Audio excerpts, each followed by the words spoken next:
अस्सलाम वालेकुम ji, this is Zain, welcome back to trade wiz YouTube channel. आज हम बात करेंगे इमेज रीड के बारे में। वेल नोन रीड कंपनी जो आजकल के बहुत मशहूर हुई है, इसका आईपीओ आ रहा है। देखते हैं कि इस कंपनी में इन्वेस्ट करना चाहिए कि नहीं करना चाहिए।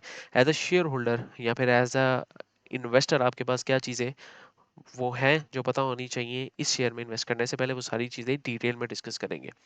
तो अगर आप इस शेयर में इन्वेस्ट करने का सोच रहे हैं तो पहले ये वीडियो ज़रूर देखें, पूरी देखें, देन आप इसमें कोई अपनी राय बनाएं। अगेन डिसीजन आपका होगा, मैं सिर्फ आपको एजुकेशन प्रोवाइड कर सकता हूँ।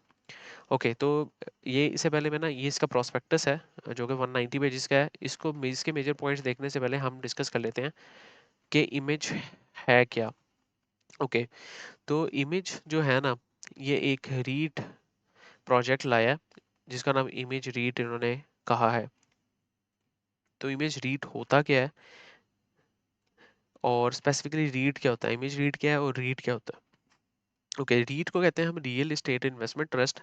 रीट के अंडर ना हमारे पास दो कंपोनेंट्स आ जाते हैं। एक डेवलपमेंट कंपोनेंट आ जाता है और एक रेंटल कंपोनेंट आ जाता है। मतलब कि कुछ रीट्स होती हैं कि जो डेवलपमेंट करके, कोई कंस्ट्रक्शन करके वो बिल्डिंग्स को बेच देती हैं और वहाँ से जो पैसा आता है वो शेयर होल्डर्स में डिविडेंड की सूरत में डिवाइड वगैरह कर देती हैं। दूसरा हमारे पास जो है वो रेंटल होता है कि आपके पास कोई ज़मीन पड़ी है, उसकी एक रीट बना दी, एसेट जो आपके पास रीट मैनेजमेंट कंपनी बना दी और उसको रेंट पे दे दिया, और वहाँ से जो रेंट आया आपके पास वो आपका शेयर होल्डर्स में डिवाइड हो जाता है। तो ये दो तरह की होती हैं। अगर पीएसएक्स में बात करें तो हमारे पास ये दोनों लिस्टेड हैं रीट्स। डीसीआर हमारे पास, उसका बिजनेस मॉडल देखेंगे तो टोटल वो जो है आपका रेंटल बेस्ड है। इसी तरह अगर आप डेवलपमेंट में देखें ना तो आपके पास जीआरआर है। तो ये दोनों आपके पास रीट अलग अलग लिस्टेड हैं, और बाय द वे इन दोनों को जो है, जो मैनेज कर रहा होता है ना, वो आपके पास आरिफ हबीब की रीट मैनेजमेंट कंपनी कर रही होती है मैनेज। ठीक है, तो मतलब जीआरआर आपके पास डेवलपमेंटल रीट है, डीसीआर आपके पास रेंटल रीट है, और इन दोनों को मैनेज कर रहा होता है आरिफ हबीब। ठीक है, ओके। तो अब इमेज रीड क्या है। इमेज रीड कहता है कि हम भाई रेंटल मॉडल और डीसीआर मॉडल, जो आपके डीसीआर का मॉडल है रेंटल, और जो जीआरआर का मॉडल है डेवलपमेंटल, वो दोनों को हाइब्रिड अप्रोच में एक ही रीड के अंदर ऐड कर देंगे जो कि इमेज रीड बनती है। ओके, तो हमारे पास इमेज रीड में ये दोनों चीज़ें एज अ हाइब्रिड ऐड हो रही हैं। दोनों चीज़ें हम इसमें देखने को मिलेगा, इन दोनों की जितनी भी बिजनेस है उसको मर्ज कर दिया एक ही स्टॉक में। ओके, तो आगे हम देखेंगे इसके offer and issue details. Offer and issue details में इनके पास जो टोटल शेयर्स ऑफर कर रहे हैं, ये आपके पास 9 करोड़ और 20 लाख यूनिट्स ऑफर कर रहे हैं, और पर यूनिट की प्राइस 10 रुपये है, जो फेस वैल्यू पार वैल्यू जिसको कहते हैं। और जो प्रीमियम आप मैक्सिमम पे कर सकते हैं बुक बिल्डिंग में इसका, वो 40% का प्रीमियम, यानी कि मैक्सिमम 14 रुपये तक इसको आप सब्सक्राइब कर सकते हैं। इसके अलावा 75% जो इसकी क्वांटिटी है, जो इस टोटल अमाउंट की क्वांटिटी है, जो 75% है, जो कि 69 मिलियन यूनिट्स बनते हैं, वो बुक बिल्डिंग में अलॉट होंगे। और 25% जो कि 23 मिलियन बनते हैं, वो रिटेल या पब्लिक आईपीओ में जाएंगे। ठीक है, अब ये तो हमें पता लग गया इसकी हमारे पास डिवीजन किस तरह हो रही है। अब हमारे पास तो जो दूसरी मेजर चीज़ है देखने वाली, वो ये है कि इस स्टॉक को या इस पूरी कंपनी को होल्ड कौन कौन कर रहा है फिलहाल। तो अगर हम यहाँ देखें ना, तो ये वाली सिंपल अमाउंट तो वो होगी जो आईपीओ हो रहा है इसका, जो आईपीओ से 33.3% ये दे रहे हैं। ठीक है, ये तो ये सिंपल हमारे पास आएगी।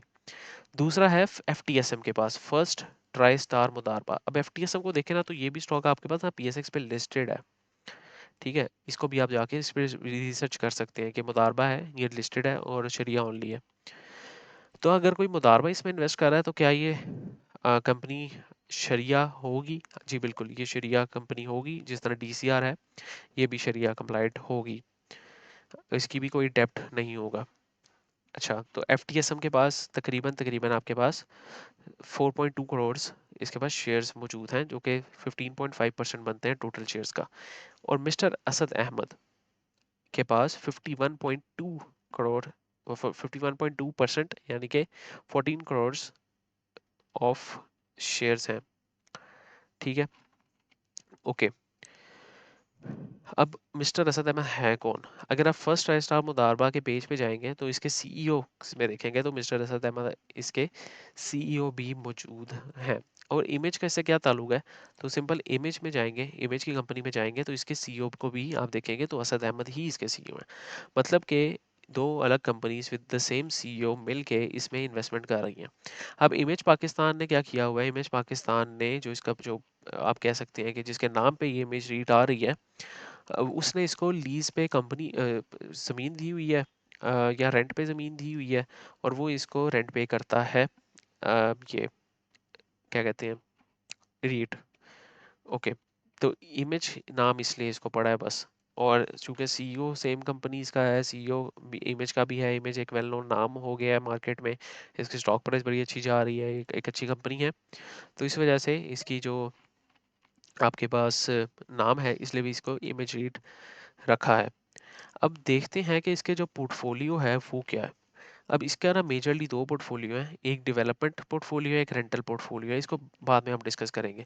इसका मतलब इसके पास कोई एक रेंटल ज़मीन है जो कि इन्होंने मेंशन किया कि 100% ऑक्यूपाइड है, इसको डिटेल में बाद में डिस्कस करते हैं।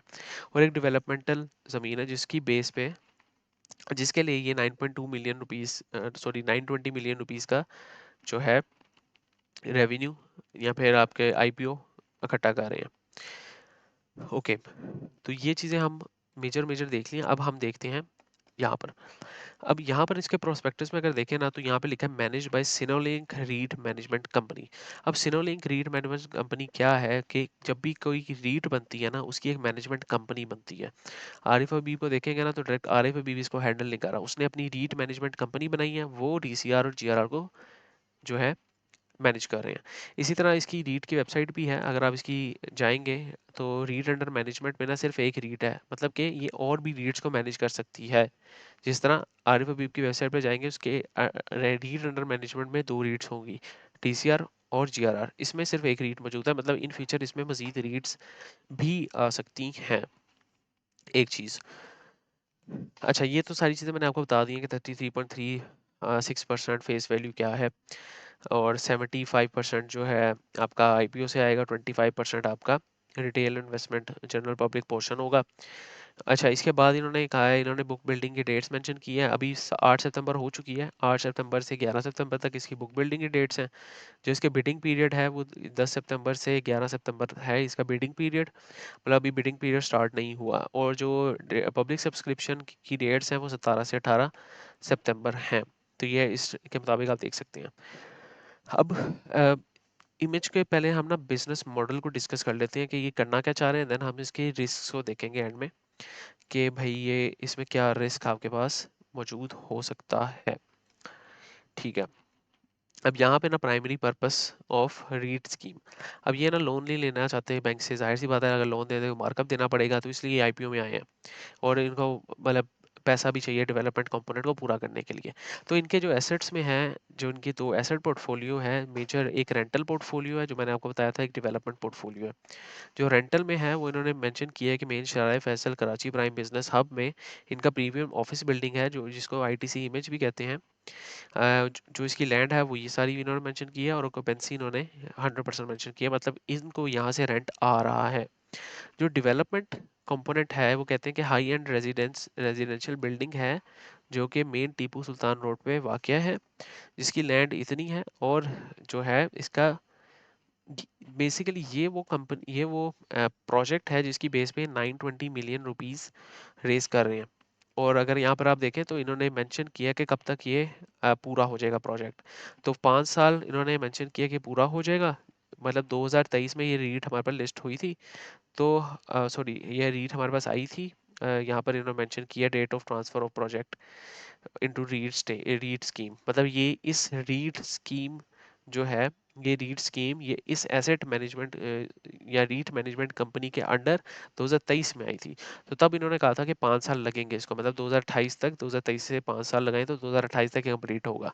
तो इधर इन्होंने मेंशन किया टेंटेटिव ईयर ऑफ कंप्लीशन, मतलब आज से लगाए तो 3 साल के अरसे तक ये कंप्लीट होगा। ठीक है, तो इन्होंने यहाँ पर मेंशन किया कि कम से कम इसको 2028 तक कंप्लीशन होगी। ये बेसिकली वजह है रेज करने की 920 मिलियन रुपीस थ्रू आईपीओ। ठीक है, तो ये दो इनकी मेजर बिल्डिंग्स हैं। इसके बाद शरिया कंप्लाइंट होगा जी, बिल्कुल ये शरिया कंप्लाइंट होगा, और यहाँ पर जो शरिया इन्वेस्टर है डीसीआर की तरह ही इन्वेस्ट कर सकते हैं। अब यहाँ पर ना इसके फाइनेंशियल्स की तरफ आ जाते हैं, बल्कि फाइनेंशियल मैंने यहाँ पर भी आसानी से मेंशन किए हुए हैं आपके।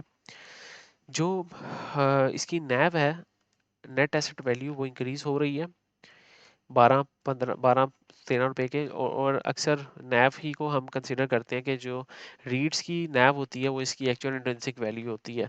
तो नैव को ही हम एज इंट्रिंसिक वैल्यू भी कंसिडर कर रहे होते हैं। तो 10 से 14 रुपए के पास पास ही ये लॉन्च होगा, जो कि इसकी इंट्रिंसिक वैल्यू भी 10 से 14 रुपए के दरमियान ही बनेगी। अगर मैं कह दूं कि अच्छा भाई मार्केट बुलिश है तो थोड़ा बहुत इसको हाई मल्टीपल मिल जाएगा, तो मैं ज़्यादा से ज़्यादा इसको 15 से 20 की रेंज में ही देखूंगा। इसको ट्रेड करते हैं 15, 16, 17 की रेंज में ही ट्रेड करते देखूंगा। इससे ज़्यादा ये बहुत ज़्यादा ओवर वैल्यू हो जाएगा शेयर। ठीक है, अब ये अर्निंग्स पर यूनिट, जिसको हम ईपीएस भी कहते हैं, तो अर्निंग पर यूनिट हमारे पास जो है 2023 में ये डिक्लाइनिंग फेज में था। इसके एसेट्स तो बढ़ ही रहे थे, लेकिन आपके पास प्रॉफिट आफ्टर टैक्सेशन डिक्रीज थी। अगेन थोड़ा सा ये डेवलप होना स्टार्ट हुआ 9 मंथ्स में। तकरीबन तकरीबन ये जो है 20 to 25 के 9 मंथ्स में ये 12 रुपए की, सॉरी 1.15 की ईपीएस आ चुकी है। हम एक्सपेक्ट कर सकते हैं कि अगले 3 जो है क्वार्टर, मतलब कि पूरे साल में तकरीबन तकरीबन आपके पास 1.2 से 1.3 तक की अर्निंग पर यूनिट आ सकती है। ओके, तो 1.2 से 1.3 की अर्निंग पर शेयर या अर्निंग पर यूनिट इसकी साल की आ रही है, जो कि कंपनी ने कहा है कि 10% से पर ईयर ग्रो कर सकती है, जो कि हम आगे डिस्कस भी करेंगे। तो फिर हम डिस्कस करेंगे इसकी एक्चुअल फिर फ्यूचर प्रेडिक्शन क्या बन सकती है अगले 5 सालों में। ओके, तो इससे पहले अब अगर हम देखें ना, तो ये about the REIT management company है कि रीट मैनेजमेंट कंपनी कब आई थी और क्या सीन है उसका। तो रीट मैनेजमेंट कंपनी के बारे में ये सारा कुछ लिखा है, ये आप स्टॉप करके पढ़ सकते हैं। अब यहाँ पर जो की फैक्टर मेंशन करने वाला है ना, कि रीट मैनेजमेंट कंपनी एक ऐसी कंपनी है जो कि खुद ही प्रॉफिट में नहीं है। अगर आप ये देखें कैश फ्लो फ्रॉम ऑपरेशंस इसके नेगेटिव में है, हो सकता है कि उसकी वजह ये हो कि इसका सारा कैश आउट जा रहा है, उसकी वजह से या तो डिविडेंड्स दे रहा है या फिर ये आपके पास दोबारा री इन्वेस्टमेंट कर रहा है उसकी वजह से।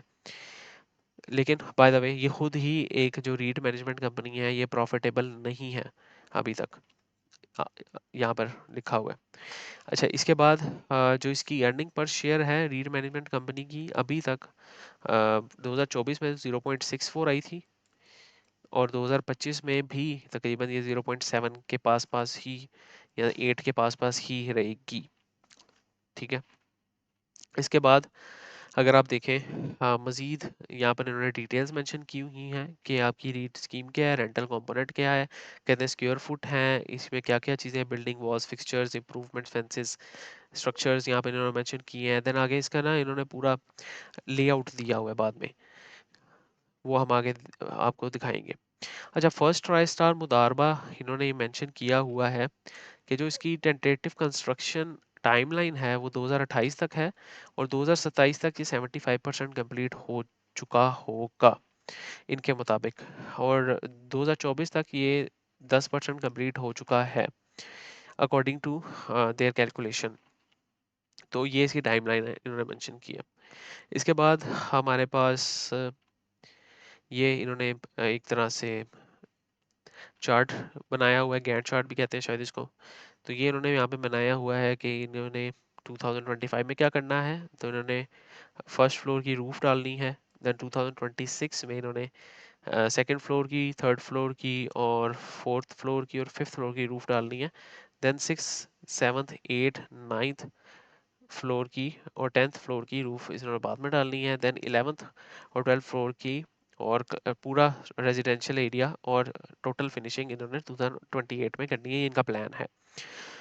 तो ये इन्होंने यहाँ पर मेंशन किया हुआ है। इसके बाद इन्होंने कुछ सेलिएंट फीचर्स मेंशन किए हैं जो हर बिल्डिंग में हैं, वो आप पढ़ सकते हैं। ये प्रोस्पेक्टस बाय द वे आपको जो है PSX अगर आप सर्च करेंगे इमेज रीट प्रोस्पेक्टस तो आपको PSX की वेबसाइट से मिल जाएगा। अच्छा, यहाँ पर जो मेजर चीज़ है वो मैं दिखाने वाला था आपको कि इन्होंने कहा है कि the new rental will be increased annually by 10% starting from July 1st, कि आपका 1 जुलाई से पर ईयर 10% से रेंट इंक्रीज हो सकता है, जिसका मतलब ये है कि हम एक्सपेक्ट कर सकते हैं कि ये हमें पर ईयर 10% का इंक्रीज दे इन EPS भी। एक्सपेक्टेशन रफ आइडिया हम लगा सकते हैं। तो हम क्या कह सकते हैं कि अगर 10% से इंक्रीज करेगा तो 0.2% इसमें इंक्रीज आएगा। फिर देन आपके पास अगर आप 1.3% लगाएं, 1.3 लगाएं 2025 में, तो हम कहते हैं कि अगर 10% से इंक्रीज करेगा तो 0.3 का इसमें चेंज आएगा, जो इसकी 2026 तक जो EPS हो जाएगी पर शेयर वो 1.6 की हो जाएगी। और फिर 10% इंक्रीज आएगा इसमें, मतलब 0.6 का दोबारा इसमें इंक्रीज आएगा, तो 2027 तक इसकी जो है EPS हो जाएगी 2.2 तक। फिर 10% दोबारा इसमें इंक्रीज आएगा, तो हम कह सकते हैं कि इसकी दोबारा जो EPS इंक्रीज हो जाएगी वो तकरीबन हो जाएगी 2.2 का। अगर आप 10% निकालें तो वो बनता है तकरीबन 0.22। तो आप कह सकते हैं 2.42 आपके पास निकल के आएगी। ठीक है, तो ओके, तो अगर हम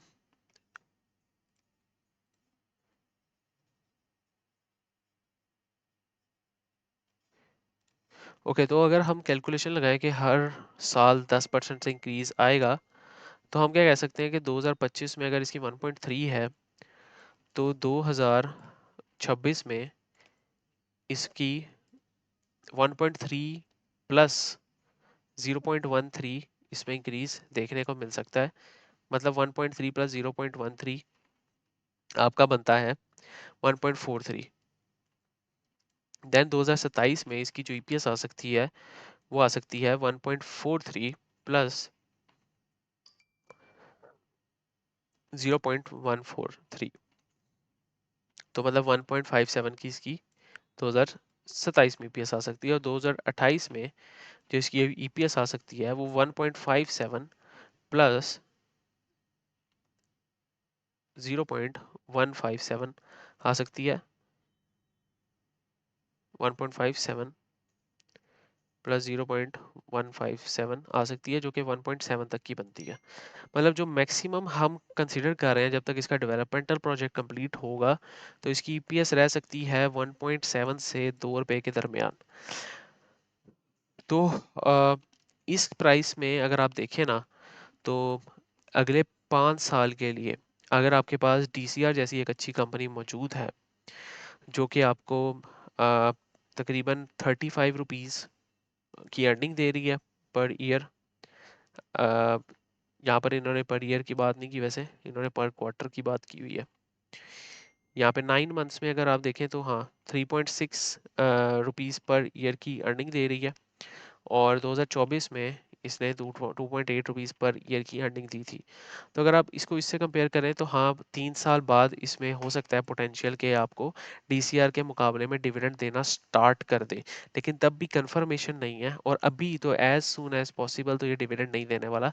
इन्होंने अपने रिस्क में मेंशन भी किया है, अगर आपको यहाँ मैं दिखाऊं तो इन्होंने अपने एट द वेरी टॉप जो इन्होंने रिस्क लिखे थे उसमें मेंशन भी किया है कि आपको डिविडेंड नहीं देगा। रिस्क को बाय द वे बारी बारी देखते हैं। यहाँ पर इन्होंने मेंशन किया है कि इसमें तमाम वो रिस्क होंगे जो कंस्ट्रक्शन के बिजनेस में होता है, सेल्स डेवलपमेंट यूनिट में होता है कि हो सकता है कि डिमांड ना रहे, कलेक्शन ऑफ सेल प्रोसीड्स में होता है कि आपकी सेल्स की जो प्रोसीड्स हैं वो कब आ रही हैं, आपके पास कब पैसा आएगा।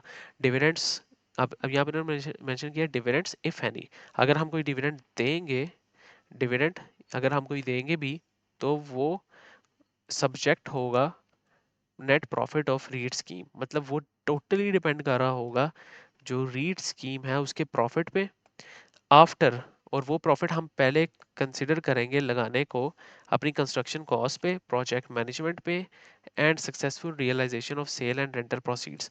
मतलब हम आपको सबसे एंड में पैसा देंगे जब हमारे पास कंस्ट्रक्शन की कॉस्ट भी पूरी हो जाए, मैनेजमेंट एक्सपेंसेस भी पूरे हो जाए, रियलाइजेशन और successful realisation of sales and rental proceeds भी पूरे हो जाए, तो अगर आखिर में अगर कुछ ना कुछ पैसा बचेगा तो आपको हाँ देख सकते हैं, कुछ ना कुछ दे सकते हैं। इन्होंने यहाँ पे कोई डिविडेंड की बात नहीं की। ठीक है।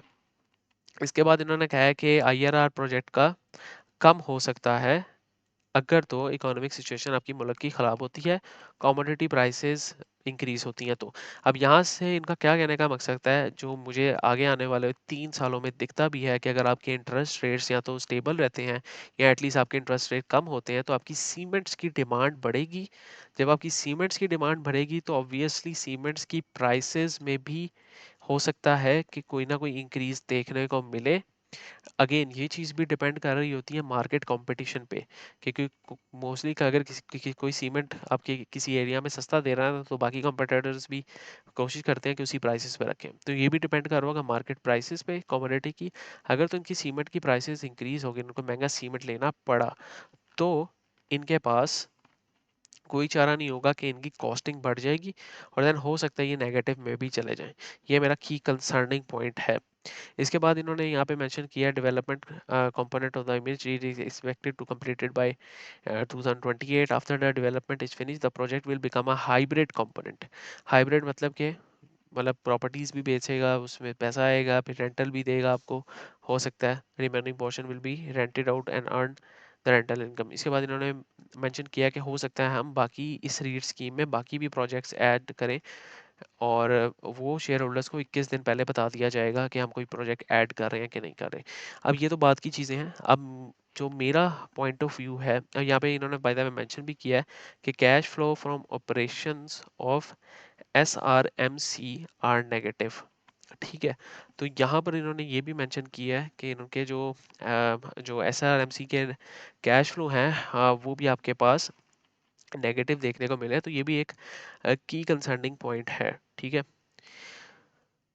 अच्छा, यहाँ पर हम देख लेते हैं कि SRMC क्या होता है। अच्छा, SRMC हमारे पास होता है शॉर्ट रन मार्जिनल कॉस्ट, जिसको कहते हैं अगर आप 1 लाख या 10,000 रुपये आपको लगते हैं एक यूनिट बनाने में ना, या 10 यूनिट बनाने में, तो एक यूनिट बनाने में आपको 1,000 लगेगा। ठीक है। तो ये 1,000 जो है ये इसको कहते हैं SRMC। ठीक है।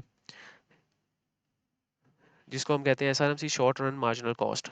ठीक है। तो ये वो कह रहे हैं हमारे पास नेगेटिव में है, जाहिर सी बात है पैसा नहीं आया इसलिए तो रेस कर रहे हैं।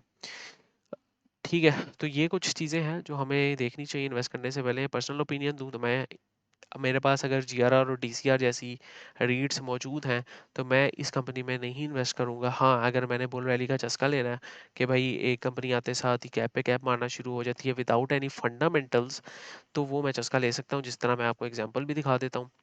जिस तरह आपके पास BF एग्रो था शायद, इसका IPO हुआ। ये आपके पास एक यहाँ पर देख लें आप कि लिस्ट कब हुआ था। यहाँ पे लिस्ट हुआ, फिर आगे आपके पास 100% तक की रैली थी। फिर आपके पास BF बायो था, ये आपके पास लिस्ट हुआ और इसने तकरीबन तकरीबन यहाँ पर लिस्ट हुआ और इसने तकरीबन 200% की रैली दी। अब ये हमेशा नहीं हो सकता। अब ये इसकी ये वजह थी कि जो BF बायो था वो आपके पास मेडिसिन से रिलेटेड थी, फार्मा सेक्टर का स्टॉक था, तो इसलिए इसमें फार्मा वैसे ही बूम था तो इसलिए ये भी चल पड़ा। लेकिन DCR का जब IPO हुआ था ना, तो DCR में इस तरह का कोई चीज़ हमें देखने को नहीं मिली थी। अगर आप DCR को जाए ना तो माइनर सा आपको एक पंप देखने को मिला था मंथली बेस पे, अगर आप इसको खोलें तो यहाँ पर ये साइडवेज रहा कुछ अरसे और फिर माइनर इसका पंप देखने को मिला बेस्ड ऑन इट्स फंडामेंटल्स। अच्छा, ये चीज़ है। लेकिन ये 2016 और 17 2015 और 16 ये तब IPO आया था इसका जब आपके पास बुल रैली फ्रेमवर्क नहीं ऑन था। अभी आपके बुल रैली फ्रेमवर्क है तो हो सकता है आपको सट्टाबाजी इसमें देखने को मिल जाए। तो ये पंप तब हुआ था जब आपका 17 17 18, जब आपकी बुल रैली आई थी 17 18 में PSX में। तो ये कुछ चीज़ें हैं जो मेरे की कंसल्टिंग जो पॉइंट्स हैं वो हैं। अगर आपने इन्वेस्ट करना है आप ज़रूर कीजिए, अपने रिस्क पे कीजिए, लेकिन ये इन्फॉर्मेशन मेरी रिस्पॉन्सिबिलिटी थी कि मैं आप लोगों को इसके बारे में बताता। तो अगेन ये चीज़ें आपको प्रीमियम में भी पता लग जाती हैं। प्रीमियम ग्रुप ज्वाइन करने के लिए डिस्क्रिप्शन में मेरा नंबर है, वो आप ज्वाइन कर सकते हैं। वी हैव ऑलमोस्ट 80 पीपल हो चुके हैं, हमारे पास 80 लोग हो चुके हैं। नेक्स्ट टाइम के लिए भाई को इजाज़त दीजिए, दुआ में याद रखें, अपना बहुत सारा ख्याल रखें। अल्लाह हाफिज़।